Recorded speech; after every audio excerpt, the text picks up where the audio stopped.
Examine 15 GS3 Indian economy problems in India's growth story. Context: COVID-19 pandemic is receding and economies are on the path of regrowth with similar bullishness for the Indian economy, but the worrisome issue is that the slowdown in India began much before the pandemic. Indicators of structural issues. Probable reasons. Economic disruptions prior COVID era like demonetization and GST reforms. Economic Survey 2020-21 also points out the debt forbearance by RBI and other regulators after the 2008 global financial crisis that led to NPA non-performing assets crisis. Forbearance is a form of repayment relief involving the temporary postponement of loan payments, typically for home mortgages or student loans. The NPA crisis also had the cascading effect of low credit supply. Youth employability is low due to a lack of skills in vocational training in formal education. Low manufacturing base, decline of agriculture led 42 Insights on India. Com. To gross rural to urban migration. However, this youth could not be absorbed into higher productivity due to a lack of skill needed in the service sector and industrial base. The investment rate in the economy fell from nearly 40% in FY14 to 32.2% in FY20. Needful measures. Shift the policy focus from a few rich corporations to small businesses, farmers, and ordinary laborers. Focusing on the skilling of youth and reskilling of employed workers to increase employment as well as productivity. Capacity building and welfare measures to provide basic amenities. Improving credit supply by rationalization of public sector banks and pushing for last mile reach of formal credit via institutions like NABARD. Leveraging diplomatic might to include India in global supply chains, attract FDI and long-term credit from global development finance institutions World Bank, AIIB, NDB, et al. Conclusion. Recent steps like the PLI production linked incentive scheme for the manufacturing sector and various skilling programs paired with COVID led welfare measures have the potential to turn around growth and make the India story a reality. India's current already outpaces most developed and developing economies, and hence, it has the potential. Insta-links growth matters, but income level matters more. Mains link Q. Economic growth is a precondition for inclusive growth. Do you agree? Analyze. Prelims link Q. With the reference to the Indian economy after the 1991 economic liberalization, consider the following statements. UPSC 2021. Worker productivity per worker at 2004-05 prices increased in urban areas while it decreased in rural areas. Though the percentage share of rural areas in the workforce steadily increased. 3. In rural areas, the growth in the non-farm economy increased. 4. The growth rate in rural employment decreased. Which of the statements given above are correct? 8 1 and 2 only B, 3 and 4 only C, 3 only D, 1, 2, and 4 only answer B. After the LPG reforms of 1991, it is inevitable that the rural agriculture workforce would start shifting towards urban, non-agri sectors. So, 2 is wrong and 3 is correct. The steady transition to urbanization over the years is leading to the decline in the rural share of the population, workforce and GDP of the country. 4 is correct. Importance of agri-exports. Context. India's agricultural exports this year are on track to surpass the $50 billion mark achieved in 2021-22. However, rising imports have reduced the agricultural trade surplus. Reason for this increase. This is mainly due to an increase in shipments of commodities whose exports have been restricted: wheat, rice and sugar. Agri-trade trends in India. Signs of concern. Growth in exports is offset by imports. The agricultural trade surplus fell from $7.86 billion to $7.46 billion between April to September 2021 and April to September this year. Main agri-commodities imported by India. Vegetable oils. After petroleum, electronics, gold and coal, vegetable oils are now the country's fifth largest import item. Cotton. India has turned into a net cotton importer primarily due to lower domestic production. In 2021-22, only 307.05 lakh bales, one bale equals 170 kilograms, are predicted. More. Insights on India. Com 43. Paired to 353 and 365 lakh bales in the preceding years. Spices. Exports have been driven mostly by chili, cumin, turmeric, ginger, etc. In pepper and cardamom, the country's imports and exports are equal. Cashew. In 2021-22, the country's cashew exports were valued at $453.08 million, compared to imports of $1.26 billion. Why is a surplus in agricultural trade matter? Because, apart from software services, this is one sector in which India has a comparative advantage at a lower opportunity cost than its trading partners. Steps taken by the government. Raising the minimum support price of mustard, granting environmental clearance for commercial cultivation of genetically modified GM hybrid mustard DMH11. Way ahead, the Banes Bastar GM technology, which gives high yields, better disease resistance or oil quality traits than DMH11, can be used to develop new mustard hybrids. Cotton may require a similar approach to enhance domestic output and yields. For example, the GMBT technology helped nearly treble India's cotton production to 398 lakh bales in 2013-14. It demonstrates the necessity of focusing on domestic output and productivity while not restricting the development of technology that enables these. Insta links. From plate to plow. How sustainable are our agricultural exports? Mains links. Q. Examine how the government's agriculture policies impact the Indian economy in the short and long term, with a special emphasis on the agricultural sector. 15M. RBI. Banks discuss lagging deposit growth, asset quality. Direction. The article will give a brief insight of the current economic scenario in India amid global challenges. Context. The Reserve Bank of India (RBI) governor met heads of public and private sector banks to discuss various issues including slower deposits growth compared to credit and asset quality. Background. The current world is going through Russian wars in Ukraine, which have an effect on energy supplies and prices.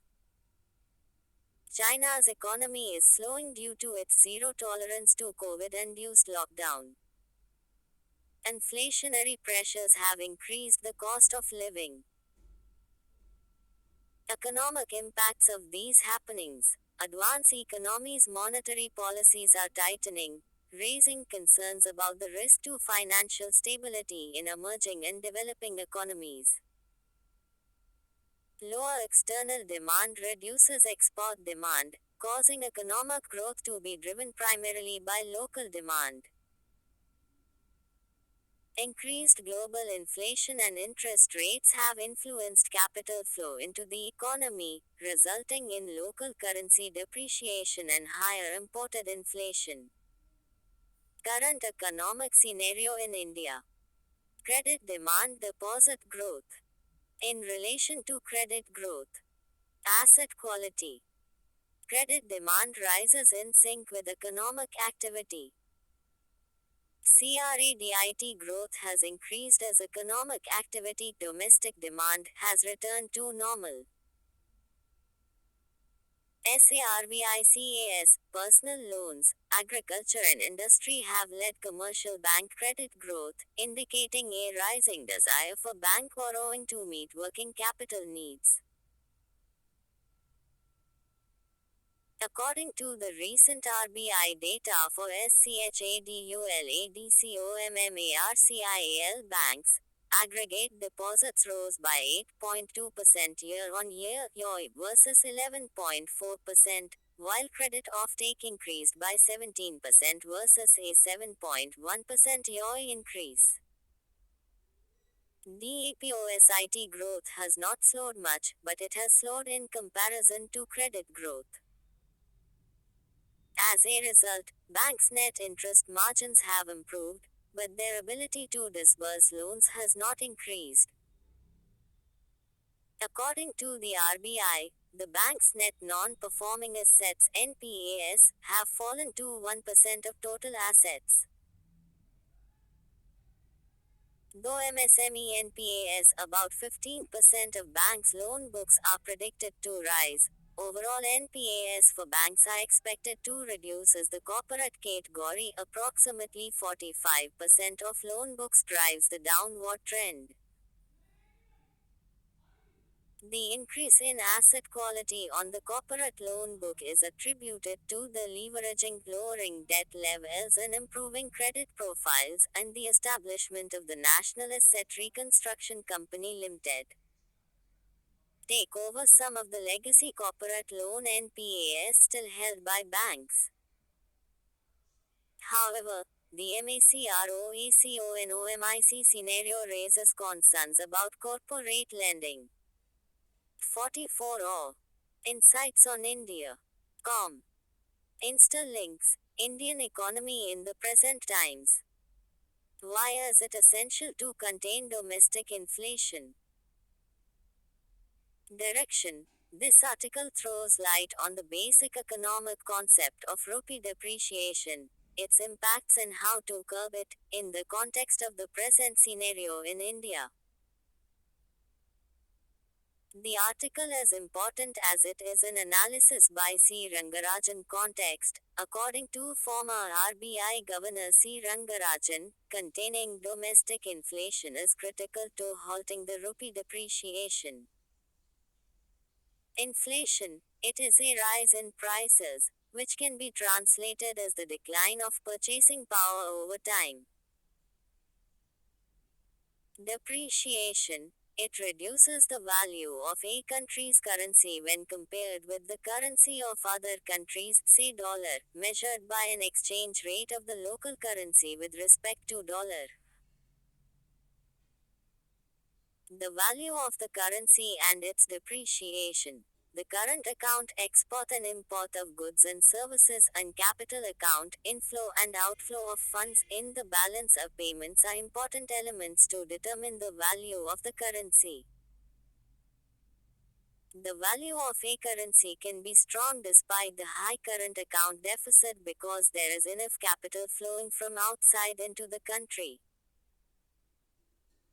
Therefore, the supply of foreign currency increases not because of trade but because of the decision to invest or because of the decision to keep deposits in the country.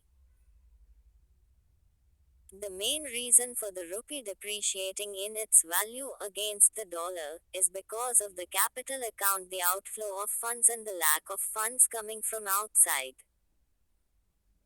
That is because the US Fed, with a view to controlling inflation in the US, really raised the rate of interest.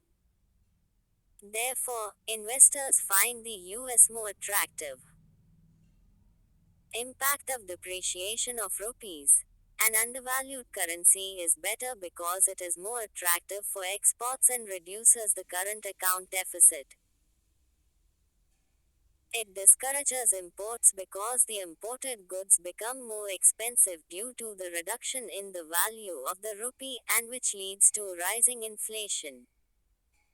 Because India imports more than it exports, the steady deterioration in the value of the rupee is not helping the economy. So long as inflation in India is higher than the inflation in other countries, the value of the rupee will continue to depreciate.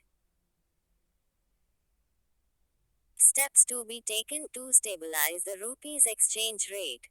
Must reduce inflation rate. The RBI and the government must work together to keep the inflation rate in the margins set under the inflation targeting scheme, 4 Jor Ya Ghatav 2%. Raising the rate of interest. It helps to control inflation while also having an impact on the value of the rupee. Challenges ahead for India. Poor outlook for exports. This is mainly due to the global slowdown driven by the confluence of stubbornly high inflation, rising borrowing costs, and geopolitical tensions. Rising risks of stagflation. Stagflation is a period when slow economic growth and joblessness coincide with rising inflation. Some relief for the Indian economy. Resilient domestic demand and a revived investment cycle will propel the economy's growth and create more jobs in the coming months. Insta-links, currency depreciation. Mains links, Q. Examining the current account balance of a country's BOP can provide a good idea of its economic activity. Discuss. Prelims links. Consider the following statements. 1. When the value of the currency is made cheaper by the central bank, it is called the devaluation of the currency, and when the market forces bring down the value of the currency due to falling demand, it is called depreciation of the currency. Though, in the balance of payments, the movements of money without an exchange for goods or services and charities are part of the capital account. Ah. Insights on India. Com 45. Which of the above statements are correct? A. 1 only, B. 2 only, C. Both 1 and 2, D. Neither 1 nor 2. Solution. A. States ask the center to rein in reliance on surcharges and cess while raising revenue. Direction. This article discusses an issue related to fiscal federalism, how cess and surcharges are impacting the revenues of states. Context. Several states have recently urged the central government to reduce its reliance on revenue raising cesses and surcharges, which lower their portion of the divisible pool of taxes. They also want more financial support to help the economy recover, as well as an extension of the goods and services tax (GST) compensation period. Background. Recently, the Union Finance Minister presided over a consultation meeting for the Union Budget of 2023-24, which was attended by Chief Ministers, Deputy Chief Ministers, and State Finance Ministers. The issues of the federal fiscal framework were flagged by the states in the meeting. For example, Tamil Nadu Finance noted that the share of cesses and surcharges had grown from 10.4% of gross tax revenue in 2011-12 to 26.7% in 2021-22. This has deprived the states of their legitimate share of revenue collected by the union government. The states also raised concerns about pending dues from the 5-year GST compensation window for states that expired on June 30th this year. Revenue sharing between center states. The Indian Constitution grants the union government more revenue-raising powers while the states are tasked to undertake most of the development and welfare-related responsibilities. This allocation of taxation powers and expenditure responsibilities results in an imbalance. Therefore, the Constitution provides for sharing of the union government's revenue with the states. Although the 14th and 15th FC raised the share of states in gross taxes to over 40%, the actual share never reached this mandated level.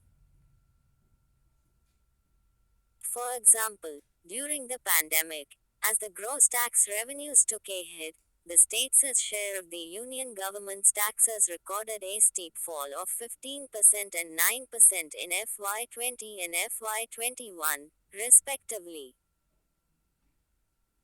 However, the union government's share increased due to the center increasing its revenue by imposing cesses and levies that are not shared with the states. Why is levying cesses a cause of worry? The union government has the authority to collect revenue through a variety of levies, such as taxes direct and indirect, surcharges, fees, and cess. Unlike traditional taxes and duties, a cess is a tax on tax, that is levied as an additional tax on top of the existing tax, to raise revenue for a specified purpose. It is added to tax basic tax liability.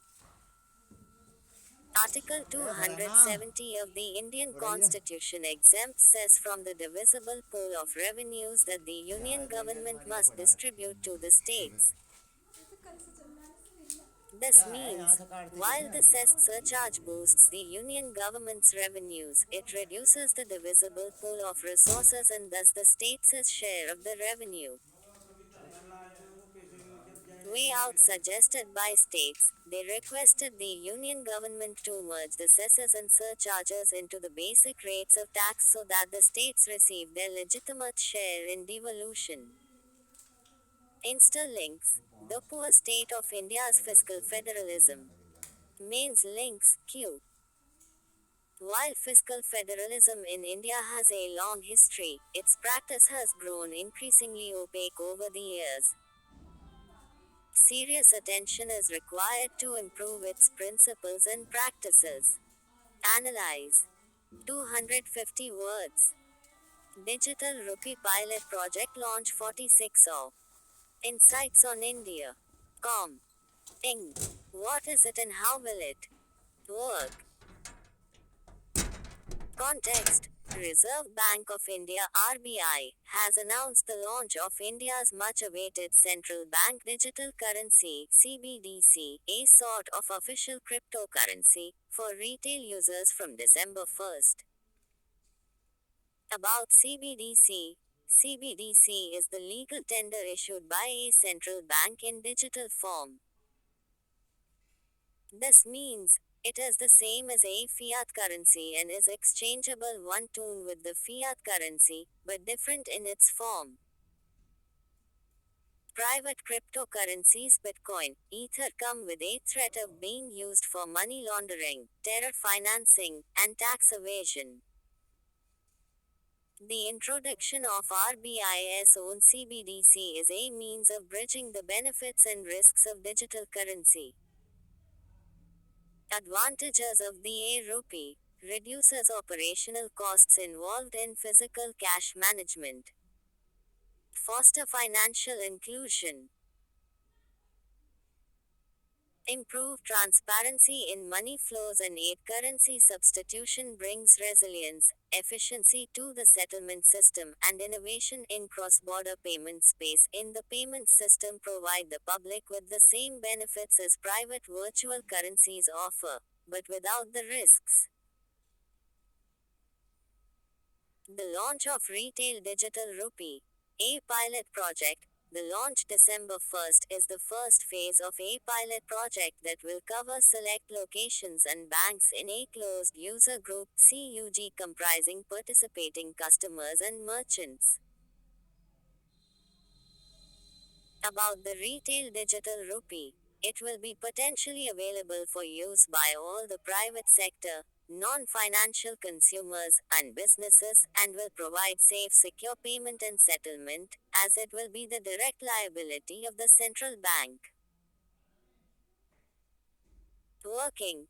The e-Rupiah would be in the form of a digital token legal tender and will be issued in the same denominations as paper currency and coins and will be distributed through intermediaries, i.e., banks. Users will be able to transact with e-Rupiah through a digital wallet offered by the participating banks and stored on mobile phones and devices. Transactions can be both person to person P2P and person to merchant P2M. Unlike cash, it will not earn any interest and can be converted to other forms of money, like deposits with banks. Other type wholesale. Earlier November 1st, the RBI launched the digital rupee for the wholesale segment to settle secondary market transactions in government securities. Global examples. As of July 2022, there were nearly 100 digital currencies by various global central banks in stages and two fully launched, the Naira in Nigeria and the Bahamian Sand Dollar. The Bahamas issued them to serve unbanked and underbanked populations. Instalinks, RBI's digital currency. Mains links, Q. While the intent of central bank digital currency (CBDC) and the expected benefits are well understood, it is important to identify innovative methods and compelling use cases that will make CBDC as attractive as cash, if not more. Discuss. Prelims links. Recently, the Reserve Bank of India (RBI) indicated that it will soon commence limited pilot launches of e-Rupee, or central bank digital currency (CBDC). Consider the following statements in this context. 1.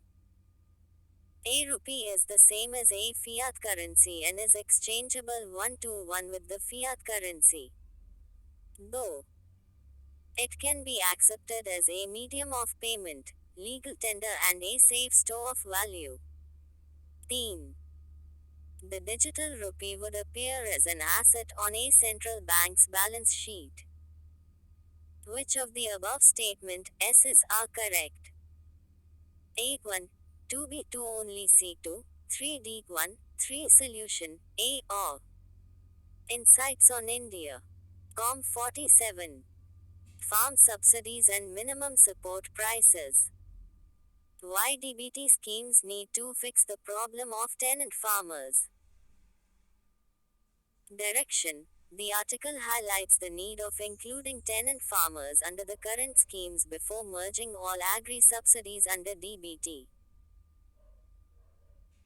Context. Most economists advocate converting all agricultural subsidies into direct income assistance to farmers in the form of per acre or per farmer direct benefit transfers (DBT). Agricultural farm subsidies in India. The subsidies on inputs fertilizer, power, water at below cost or outputs procuring crops at above market prices is a government incentive paid to farmers to supplement their income, manage the supply of agricultural commodities, and influence the cost and supply of such commodities. Farm subsidies form about 2% of India's GDP and the total subsidy to farmers form about 21% of their farm income. Direct Benefit Transfer (DBT). In 2013, the Government of India introduced the DBT scheme to transfer subsidy benefits from various welfare schemes directly into the beneficiaries' bank accounts. It was introduced to streamline the transfer of government-provided subsidies. to improve the delivery system and redesign the existing procedures in welfare schemes. Benefits of DBT subsuming farm subsidies: transparent and simple to administer. It is crop neutral.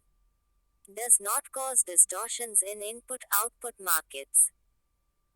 Some of the current agri DBT schemes in India. The center's Pradhan Mantri Kisan Samman Nidhi PM Kisan, an annual income support of 6,000 rupees to all landholding farmer families in India. The Telangana government's Raitu Bandhu extends financial assistance of 10,000 rupees per acre, again to all farmers owning land and without any size limit. Andhra Pradesh's YSR Raitu Bharosa farmer families are paid 13,500 rupees, which includes 6,000 rupees through PM Kisan and the AP government's top-up of 7,500 rupees. Limitations of the present agri DBT schemes. The exclusion of tenant farmers who undertake cultivation on leased land. According to the National Statistical Office's NSO 2018-19 assessment, 17.3% out of the total estimated 101.98 million operational holdings in rural India were on leased lands. Tenant farmers are on the rise and current estimates may be understated because farm tenancy arrangements are mostly oral, unwritten contracts. In terms of direct income support to farmers, both AP and Telangana have been trendsetters. However, neither has been able to solve the tenant issue. Significance of leasing agri land in India.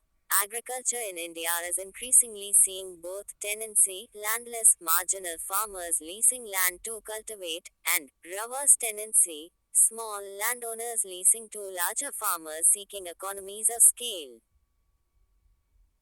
Farming may eventually become a specialized enterprise, as not everyone, including landowners, is skilled or desires to cultivate. Leasing can assist both tenant and reverse tenant farmers in operating consolidated holdings while allowing owners to pursue non-agricultural work without fear of losing their properties. Way ahead. Fixing the tenant problem by expanding the scale and scope of current agri DBT schemes. Subsuming all existing input and output subsidies under them. 48 or Insights on India. Com. Insta links. Understanding subsidies in India. Mains links. Q. Do you think shifting to DBT for food and fertilizer subsidies may do more to bridge the gap with the doubling of farmers' income goal? Give your opinion with suitable justifications. 250 words. A technology in the aid of farmers. FAO State of Food and Agriculture Report 2022. Context. According to the Food and Agriculture Organization, FAO, agricultural automation might exacerbate inequality if technology is inaccessible to small-scale producers and other marginalized groups. Agriculture automation covers all the practices that help with planting and harvesting with the aid of machines and other devices. Background. The recently released FAO State of Food and Agriculture Report 2022 looked at how agricultural automation can contribute to achieving sustainable development goals.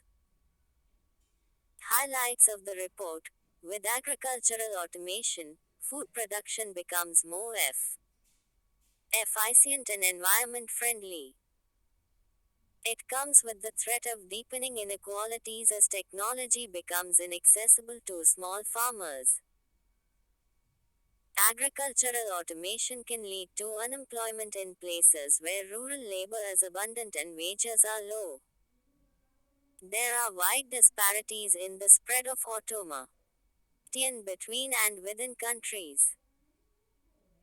Japan had more than 400 tractors per 1,000 hectares of arable land, compared with just zero point 0.4 in Ghana in 2005.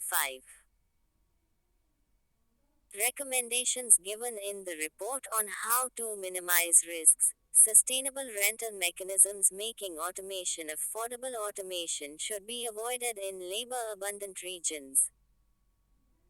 Instead, focus should be on creating an enabling environment for adopting automation. Social protection should be provided to the least skilled workers, who are more likely to lose their jobs during the transition. Case study. TRO Tractor in Ghana. It is a platform that connects farmers and tractor operators, and through thousands of tractor owners can provide tractor hire services to farmers. Krishi Yantradhare in Karnataka provides rental services to promote mechanization of agriculture. Way ahead. Technological progress and increased productivity is crucial for eliminating rural distress. Automation needs to be inclusive and should promote sustainability. Insta-links, a technology in the aid of farmers. Agriculture. India's push for millets.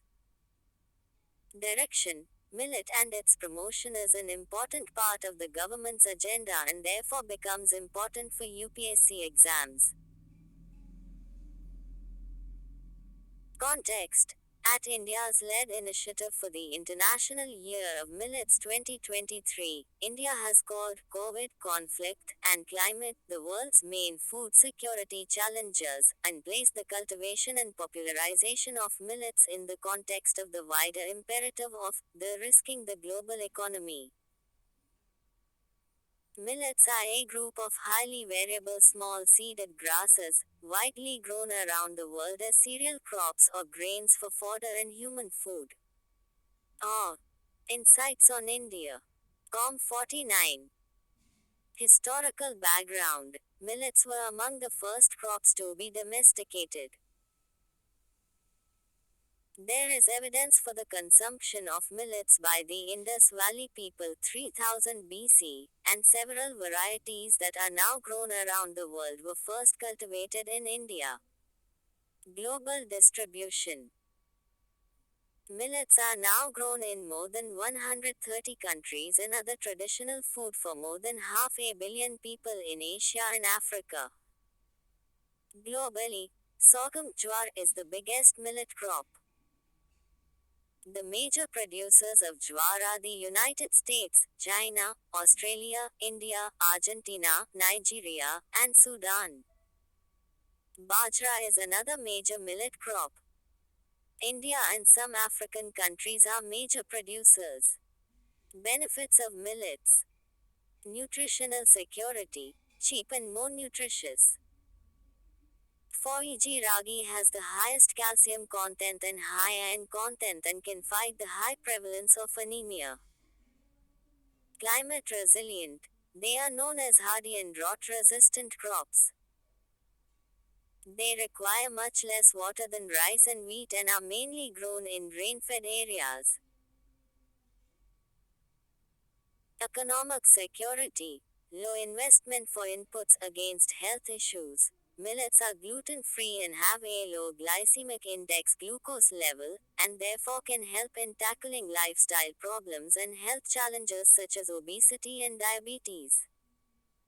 Millets have antiaging and antioxidant. Millets are considered to be powerhouses of nutrition. In 2018, the Agriculture Ministry declared millets as nutri-cereals. Challenges, preference for wheat and rice as staple food. Government policies, e.g. National Food Security Act promotes wheat and rice. Lack of awareness about the benefit of millet. Negligible distribution in PDS MSP challenges. The government declares AMSP for jowar, bajra, and ragi only.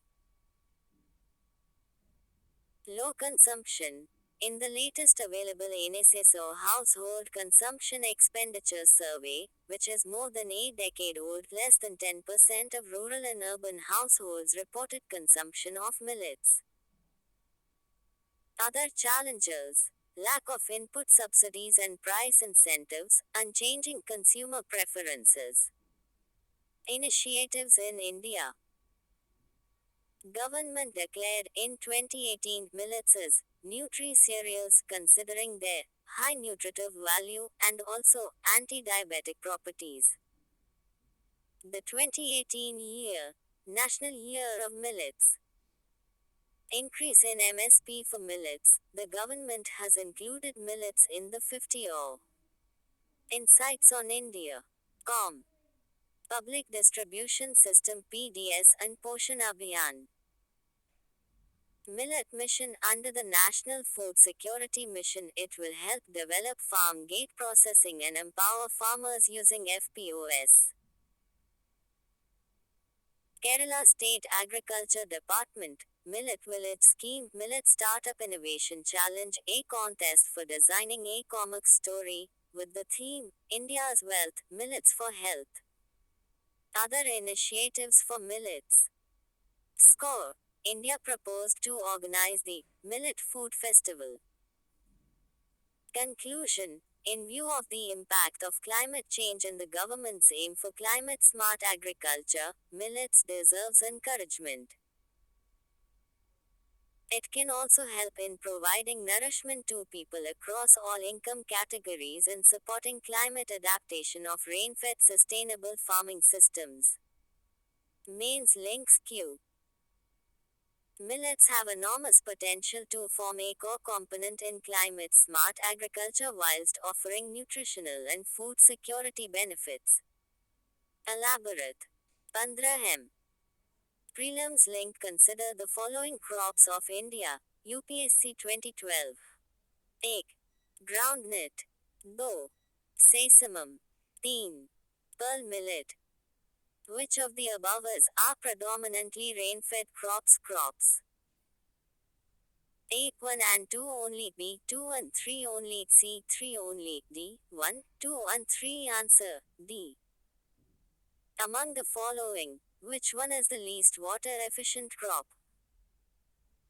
UPSC 2021. A. Sugarcane. B. Sunflower. C. Pearl millet. D. Red gram. Answer A.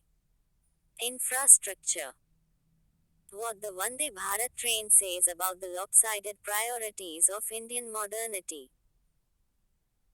Context. With the latest edition of the Vande Bharat train, India made a huge leap into the future of mass transportation. However, it has also raised questions, as the poor may not be able to afford these trains. Examples of skewed priorities of New India. Medical facilities, medical tourism vs lack of doctors in primary health centers. Education, prestigious universities vs inability of school children to read and understand the curriculum. Food security, overflowing FCI godowns vs millions of hunger and stunted children. Road safety. The most basic rules of road safety, such as braking a red light, are not enforced. Sports. Rich sports leagues vs dismal global performance at global competitions. Infrastructure. Ultra-modern infrastructure on river banks vs pollution toxicating rivers to slow death. Reasons behind these mismatches. Conflict in choosing between modernization vs universal access to basic things.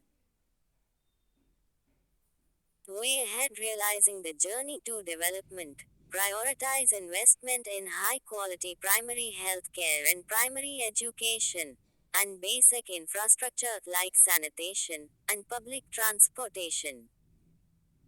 Focus on simple and fundamental things that India overlooks. Ah. Insights on India. Com 51. About Vande Bharat Express. The Vande Bharat Express Train 18 is a semi-high speed, electric multiple units, no separate locomotive, trains launched in 2019 and is operated by the Indian Railways on 5 routes as of November 2022. It was designed and manufactured by the Integral Coach Factory, ICF, Chennai under the Make in India initiative. Superior features of this new age train: reclining seats, automatic fire sensors, CCTV cameras, Wi-Fi with on-demand content, etc. Interlinks, infrastructure. Mains links, queue. Investment in infrastructure is essential for more rapid and inclusive economic growth. Discuss in light of India's experience. UPSC Mains 2021. Science and technology. The wind sector in India needs an overhaul. Context: globally, India has the fourth highest installed capacity to generate wind energy. Key facts: the country's total installed capacity was 41.67 gigawatts as on September 30, 2022. The Indian government set a target for 175 gigawatts GW of renewable energy capacity by 2022.